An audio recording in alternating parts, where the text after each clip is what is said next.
for tuning in. This is optibotimus going with another video review, and this time we're going to be taking a look at the Predator's Falconer Predator. One of the new Predator figures from NECA, another fantastic looking package.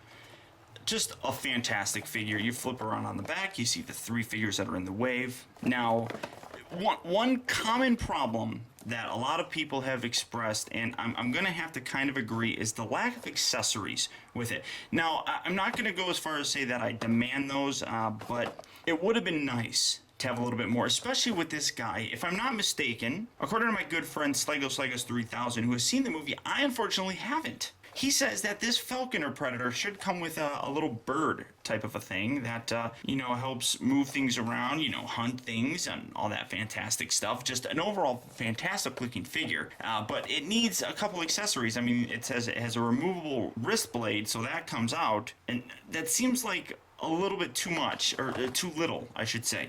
Now, in terms of his bio here on the back, you can see that he is highly skilled in engineering. The Falconer Predator isn't interested in following the old yautja, I'm probably saying that wrong, traditions of the hunt. To him, the hunt must evolve along with its tools. In his eyes, the best way to do so is to observe and acquire the techniques and technology of those he hunts. As a newly successful Youngblood class predator, Falconer Predator became intrigued by his trade that used flying creatures as a hunting tool. Not satisfied to domesticate and train such creatures on his home planet, Falconer Predator built and programmed his own deadly bird using the technology of the yautja, augmented by the technology of the xenomorphs and other cultures he had encountered in his hunts. So he creates a robotic bird, if you will, to go around and hunt the various creatures. Oh, there's my light. Really nice. I really love the way that looks. It's just such a cool looking figure. I really can't think of anything else to really say. The packaging is fantastic. Product development, Randy Falk, does another fantastic job with this. I can't recommend this enough. I'm already saying it. So let's get the guy open and see how cool he really is. Okay guys, so here we have the Falconer opened up out of its packaging, and really, this is a fantastic figure. Much like the other one, this is the first of the super predators that we've gotten introduced to from the new movie, and I gotta say, I'm amazingly impressed with how this looks. The detail on these figures is exquisite. They capture how they look in the film almost effortlessly. It's just unbelievable. Now, I do only have one minor problem, and on the side here you see this little bit here. I don't know if I don't think it's supposed to be like this, because there's actually some paint apps underneath it. But I think it's supposed to be glued all the way in, and it's not. And unfortunately, I'm afraid that's going to break off. I'll probably have to glue that to fix it, but still not too bad. As I said, introduced to us as one of the super predators, one of the other races of predators that we discover in the new Predators movie. This guy brings a little bit something different to the table. As I said, he doesn't like going by the old ways of doing things. He likes using the technology. He likes incorporating it. One thing that I really do wish he did come with would be his Predator Falcon, which just makes him look more complete. He's got the arm piece for it, the all metal hand, and it's really cool. And in fact, I kind of really wish he had a little Falcon to go along with him, so what I decided to do was kind of give him one. This is one of the Falcons from the Silverhawks, or I guess he's not really a Falcon, it's a Silverhawk, but it just looks cool to have with him.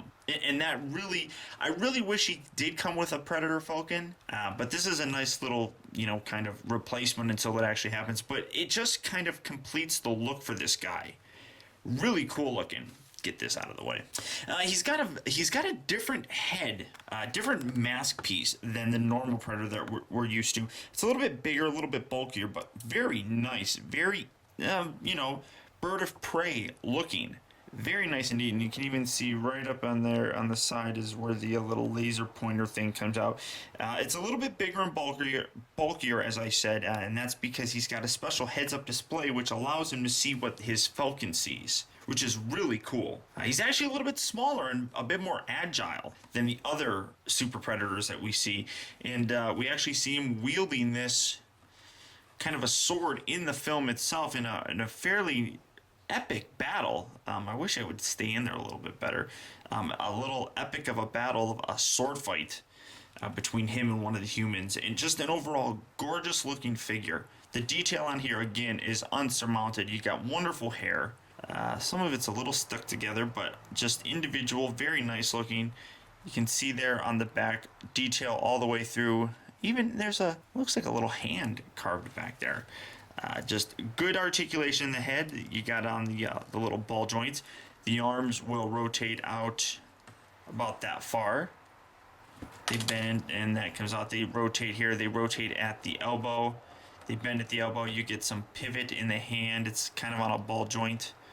And just in this hand is really nicely done. A little bit different. He doesn't necessarily have the not the communication, but the wrist computer. Not that I can really see. Overall, just absolutely gorgeous looking figure. Waist. You got the legs. You got them rotating up here at the thigh. Bend at the knee. They rotate at the knee. Now they do have the exact same articulation in the ankle as the classic Predator, where it can actually bend, but because of the boot itself, it's more limited, so you don't get as good of articulation with it, unfortunately. But still, an overall gorgeous looking sculpt. Now if I can just get him to kind of stand back up, boy. Plug that little blade in there. Just a fantastic looking figure. I absolutely love it. And like I said, the little bird guy just kind of helps kind of complete the look. I just like the way it looks. It's just cool. A fantastic looking figure. Just so cool looking. So the Falconer Predator, another fantastic figure done by NECA. Can't really think of anything else to say other than pick this guy up if you are a true Predators fan. Or Predator fan, whatever. It's really cool to see very nice, authentic looking figures. So until next time, guys, I want to thank you for tuning in. This has been Optibotimus. I'll talk to you later.